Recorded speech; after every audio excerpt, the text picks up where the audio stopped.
The history of our history began many years ago in a distant time, about 3 billion years ago. We floated as small atoms in the small petri dish of the world. If we zoom out to more than 6 billion years ago, we'll see the appearance of the first hominids, the family of primates that influences humans. About 1.9 million years ago, Homo erectus was the first species to leave Africa and colonize other parts of the world. They had larger brains than their primate ancestors. Around 400,000 years ago, the first evidence of Neanderthals shows that their bodies were adapted to the cold environments of Europe and Western Asia. Their distinctive facial features were the most similar to humans ever seen. Then came us, the only surviving species of the genus Homo. If this is your first time on the channel, subscribe now so you don't miss any important content about the darkest chapters of our history.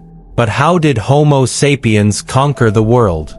Through the mechanism of civilization, we begin our story in the fertile lands of Mesopotamia in 400 BC, nestled between the great Tigris and Euphrates rivers, and the Sumerian city of Uruk.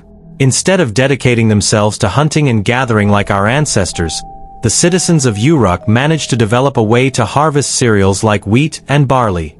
However, turning cereals into edible food required a lot of work. At first, they had to use an invention called the hand mill, which consisted of 2 stones. As the grains were ground between the 2 stones, the flour was collected in a container and stored for later use. This was the beginning of something big. This complex, exhausting process was the first example of agriculture as we know it today. We no longer depended on hunting animals or gathering berries for food. Instead, using human ingenuity, we could create our own food source. This allowed Uruk to prosper and grow into a place with more than 50,000 inhabitants. However, this step caused a change in the human body. The average height of men drastically decreased from 5 feet 5 inches to 5 feet 3 inches, and for women, from 5 feet 3 inches to 5 feet. Instead of being super athletes as we were in the past, we became smaller and less notable farmers. People also lost access to the sea, which changed the very essence of what it meant to be human.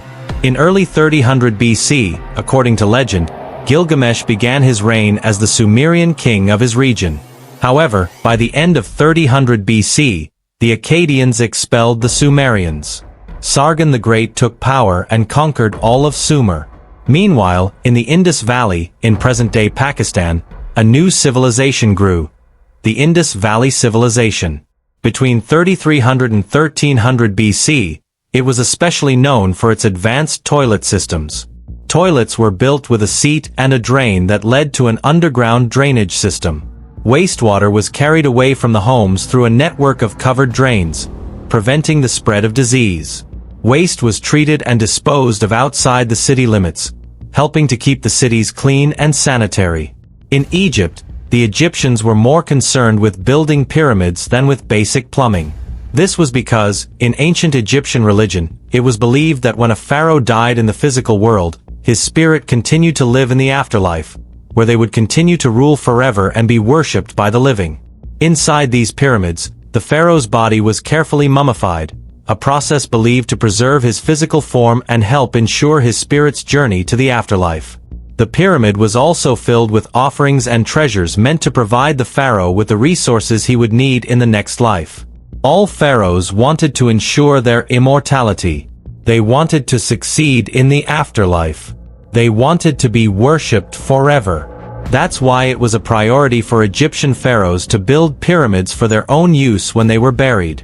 This began when Pharaoh Djoser, 2667 to 2648 BC, built the stepped pyramid of Saqqara, followed by Pharaoh Sneferu, 2613 to 2589 BC, who built several pyramids, such as the Bent Pyramid and the Red Pyramid.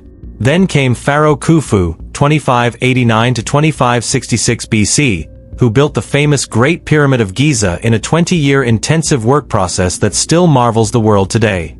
He was followed by Pharaohs Khafre and Menkaure, who built the second and third pyramids of Giza, respectively. In China, in 2100 BC, the first Chinese dynasty began. Like the people of Mesopotamia, the Chinese always depended on agriculture, producing rice, wheat, and barley, among other crops. However, according to legend, the Yellow River flooded. These massive floods destroyed all the crops, causing famines and widespread suffering. Nevertheless, not all was lost because Yu the Great was on his way. He was so distressed by this problem that he spent his days traveling upstream and downstream along the Yellow River, finding ways to divert the rivers by building dikes and embankments to regulate the water flow. After 13 years of hard work, the floods stopped wreaking havoc on the land.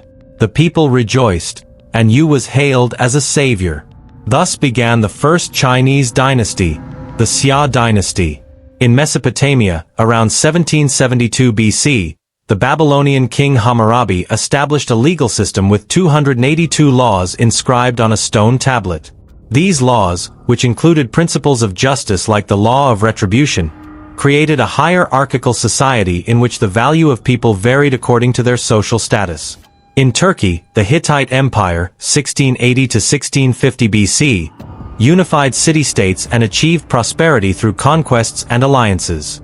In Greece, city-states like Troy and Mycenae arose with rigid systems and the development of linear B writing.